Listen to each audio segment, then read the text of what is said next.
Le petit chaperon rouge par Charles Perrault. Il étoit une fois une petite fille de village, la plus jolie qu'on eût su voir. Sa mère en étoit folle, en sa mère grand plus folle encore. Cette bonne femme lui fit faire un petit chaperon rouge, qui lui seyait si bien que partout on l'appeloit le petit chaperon rouge. Un jour, sa mère ayant cuit en fait des galettes, lui dit « Va voir comment se porte ta mère grand, car on m'a dit qu'elle étoit malade. Porte-lui une galette et ce petit pot de beurre. » Le petit chaperon rouge partit aussitôt pour aller chez sa mère grand, qui demeuroit dans un autre village. En passant dans un bois, elle rencontra compère le loup, qui eut bien envie de la manger. Mais il n'osa, à cause de quelques bûcherons qui étoient dans la forêt. Il lui demanda où elle alloit. La pauvre enfant, qui ne savoit pas qu'il est dangereux de s'arrêter à écouter un loup, lui dit « Je vais voir ma mère grand. » En lui porter une galette avec un petit pot de beurre que ma mère lui envoie. « Demeure-t-elle bien loin ?» lui dit le loup. « Oh oui, » dit le petit chaperon rouge, « c'est par-delà le moulin que vous voyez tout là-bas, à la première maison du village. » « Eh bien, » dit le loup, « je veux l'aller voir aussi. Je m'y en vais par ce chemin-ci, et toi par ce chemin-là, et nous verrons qui plus toste y sera. » Le loup se mit à courir de toute sa force par le chemin qui étoit le plus court. La petite fille s'en alla par le chemin le plus long, s'amusant à cueillir des noisettes, courant après des papillons, et faisant des bouquets des petites fleurs qu'elle rencontroit. Le loup ne fut pas long à arriver à la maison de la mère grand. Il heurte, toc toc.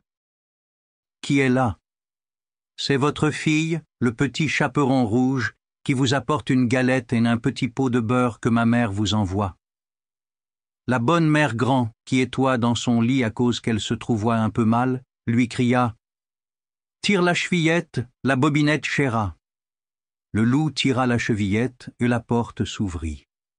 Il se jette sur la bonne femme et la dévore en un clin d'œil, car il y avoit plus de 3 jours qu'il n'avoit mangé. Ensuite il ferma la porte, on s'alla coucher dans le lit de la mère grand, en attendant le petit chaperon rouge, qui quelque temps après vint heurter à la porte. Toc toc. Qui est là ? Le petit chaperon rouge, qui entendit la grosse voix du loup, eut peur d'abord, mais croyant que sa mère grand étoit enrhumée, répondit « C'est votre fille, le petit chaperon rouge, qui vous apporte une galette et un petit pot de beurre que ma mère vous envoie. » Le loup lui cria en adoucissant un peu sa voix « Tire la chevillette, la bobinette chéra. » Le petit chaperon rouge tira la chevillette, en la porte s'ouvrit.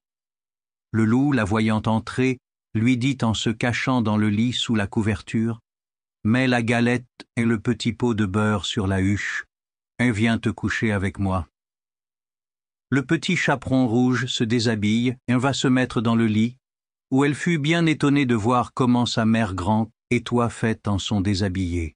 Elle lui dit « Ma mère grand, que vous avez de grands bras. C'est pour mieux t'embrasser, ma fille. Ma mère grand, que vous avez de grandes jambes. C'est pour mieux courir, mon enfant.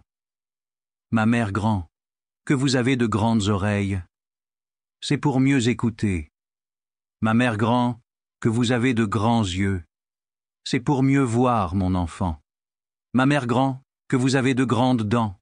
C'est pour mieux te manger. » Et en disant ces mots, le méchant loup se jeta sur le petit chaperon rouge, et la mangea. Moralité. Les jeunes filles, belles, bien faites et gentilles, jolies jeunes font très mal d'écouter toutes sortes de gens, et ce n'est pas chose étrange s'il en est temps que le loup mange. Je dis le loup car tous les loups ne sont pas de la même sorte.